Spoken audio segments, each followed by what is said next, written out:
Hello. Hello. തിരക്കിലായോ? തിരക്കിലൊന്നുമില്ല, പറഞ്ഞു. അല്ല, പോവാനുള്ള തിരക്കിലായോ? അതാ പറഞ്ഞ പോവാനുള്ള തിരക്കിലൊന്നും ആയിട്ടില്ല. എന്താ പറഞ്ഞു, നിങ്ങളെ വിളിയൊക്കെ കഴിഞ്ഞിട്ട് സാവധാനം പോവാന്ന് വിചാരിച്ചു. ഇപ്പൊ ഒരുങ്ങി നിൽക്കല്ലേ?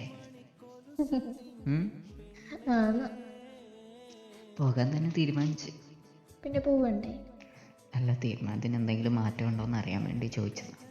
തീരുമാനത്തിന് എന്തെങ്കിലും മാറ്റം ഉണ്ടെങ്കിൽ നിങ്ങൾ അറിയിക്കാട്ടാ. ഇനിയിപ്പോ ഈ അവസാന നിമിഷം എന്തായാലും മാറത്തില്ല. നീ ഇല്ലെങ്കിൽ അവിടെ ശരിയാവത്തില്ല. അതുകൊണ്ടാ. അതെന്താ? എന്തോ എനിക്കങ്ങോട്ട് ശരിയാവില്ല. നിങ്ങൾ ഉണ്ടെങ്കിലും കുഴപ്പമില്ലായിരുന്നു. ഞാൻ ഉണ്ടെങ്കിലും ഇല്ലെങ്കിലും നീ അവിടെ ഉണ്ടാവണ്ടേ? ഒരാഴ്ച എല്ലാവർക്കും അതൊക്കെ ശരിയായിക്കോളും. ഇതിപ്പോ നാട്ടിലുണ്ടെങ്കിൽ ഒട്ടും നടക്കത്തില്ലല്ലേ? അതെന്താ? ഞങ്ങളെയും കൂട്ടി പോകും. പോയത് തന്നെ. അതെന്താ? അല്ല, പോയത് തന്നെയെന്ന് പറഞ്ഞത് നമ്മള് രണ്ടാളും ഒരുമിച്ച് നടന്നിട്ട്. എന്താ നടന്നിട്ടല്ല, ആ തന്നെ ഉദ്ദേശിച്ചത്. പോയിട്ട് എപ്പോഴാ വരാ? പോയിട്ട് ഒരാഴ്ച കഴിഞ്ഞിട്ട് വരും. പെട്ടെന്ന് തന്നെ വരുമല്ലേ? പെട്ടെന്ന് വരേണ്ടി വെച്ചാല് അവിടുത്തെ സാഹചര്യം പോലെ ഇരിക്കും. പഠിച്ചോനെ, എന്നെ വെറുതെ ടെൻഷൻ ആക്കില്ലേ? പെട്ടെന്ന് വരുമേ. ശരിക്കും ശരിക്കും താൻ അവിടെ ഇല്ലെങ്കിൽ എനിക്കൊരു മിസ്സിങ്ങാ. എവിടെ ആയാലും കാക്കും ഞാൻ വിളിക്കൂല നിങ്ങളെ. അവിടെ ആകുമ്പോൾ കുറച്ചും കൂടി ഫ്രീഡം ഉണ്ടാവില്ല വീട്ടില്. അപ്പൊ എൻ്റെ വീട്ടിലോ? അവിടെ ആകുമ്പോൾ പിന്നെ ബഹളമൊക്കെ ആയിരിക്കില്ലേ, തിരക്കാവില്ലേ? അതെല്ലാരും കൂടി വരണതല്ലേ. പിന്നെ ഫ്രണ്ട്സിനെ കാണാൻ പോകും. അപ്പോൾ ഒന്ന് വിളിക്കാൻ പറ്റൂലല്ലോ. എപ്പോഴും പോകുന്നില്ല, ഇടയ്ക്ക് ജസ്റ്റ് ഇത് കാണില്ല. എപ്പോഴും പോയാലേ ആൾക്കാർ തെറ്റിദ്ധരിക്കും, വട്ടാന്ന് വിചാരിക്കും. അതുകൊണ്ട് ഒരു പ്രാവശ്യം പോയാൽ മതി. അതല്ലടോ, എനിക്കെന്തോ ഒരു ടെൻഷൻ പോലെ. എന്ത് ടെൻഷൻ ആക്കണേ? ഈ പോകുന്നെന്ന് പറഞ്ഞപ്പോ കുറെ കാലമായില്ലേ പോയിട്ട്.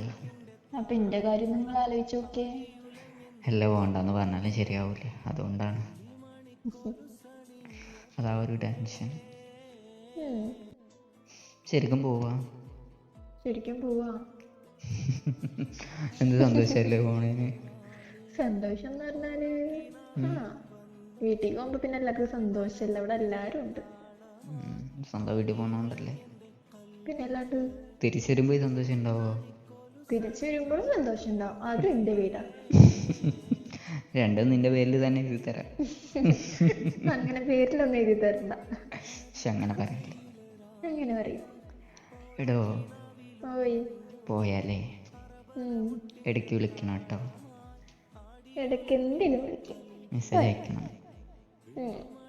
വിളിക്കാൻ പറ്റില്ലെങ്കിലും കുഴപ്പമില്ല, മെസ്സേജ് എങ്കിലും അയക്കണം. മെസ്സേജ് അയക്കാൻ പറ്റില്ലെങ്കിലും വിളിക്കും ഞാൻ. പഠിച്ചാണ് എന്നെ ഭ്രാന്ത് പിടിപ്പിക്കാൻ വേണ്ടിയിട്ട് പൊന്നു മോള് വിളിക്കല്ലേ. അല്ലാണ്ട് വിളിച്ചോ, കുഴപ്പമില്ല. അവിടെ ഇരുന്ന് വഴക്കൂടിയിട്ട് എന്നെ വിളിക്കണ്ട. അത് ഞാൻ പ്രത്യേകം പറഞ്ഞേക്കാം. ആയിക്കോട്ടെ ആയിക്കോട്ടെ എന്നും പറഞ്ഞ എപ്പോഴും വഴക്കൂടല്ലേ, വിളിക്കാണ്ടിരിക്കാന്ന് വിചാരിച്ചു. അങ്ങനെയും ചിന്തിക്കും. ഈയാണെ പറയാൻ പറ്റൂല. എനിക്കൊന്നാമത് എന്നെ പേടിയാ. പോയിട്ട് വന്നിട്ട് വിളിക്കണേ. അവിടെ എത്തുമ്പോൾ വിളിക്കുമോ? അവിടെ എത്തുമ്പോൾ എന്തായാലും വിളിക്കും. ഇവിടെ എത്തിന്ന് പറഞ്ഞിട്ട്. എനിക്ക് മനസ്സിലൊരു ടെൻഷനുണ്ട്, അതുകൊണ്ടാണ് ഇങ്ങനെ എടുത്തെടുത്ത് ചോദിക്കണം. എൻ്റെ കണ്ണുമ്പിൽ നിന്ന് പോവല്ലേ ദൂരേക്ക്, വീട്ടിലേക്ക്. അപ്പം ആ ഒരു ടെൻഷൻ ഉണ്ടാവില്ലേ? എനിക്കുണ്ടാ? പിന്നെ എനിക്ക് ഉണ്ടാവും. എന്തെങ്കിലും ആയിക്കോട്ടെ, പോയിട്ട് സന്തോഷത്തിൽ പോയിട്ടേ സന്തോഷത്തിൽ തന്നെ തിരിച്ചു വരാം. ചിരിച്ച മുഖത്തോടെ പോയിട്ട് കാരണം കൊണ്ടൊന്നും ഇങ്ങോട്ട് വരില്ല, കേട്ടൂല. ഞാൻ കരഞ്ഞിട്ടൊക്കെ വരണേ? അല്ല, വരുമ്പോൾ ഒരു സങ്കടം വരൂല. എനിക്ക് അങ്ങനെയൊന്നുമില്ല. അങ്ങനെയൊന്നും ഇല്ലല്ലോ. എനിക്ക് പിന്നെ കുഴപ്പമില്ല. പോയിട്ട് കേട്ടോ. ശരി, നല്ല കുട്ടിയായിട്ട് പോയിട്ട്.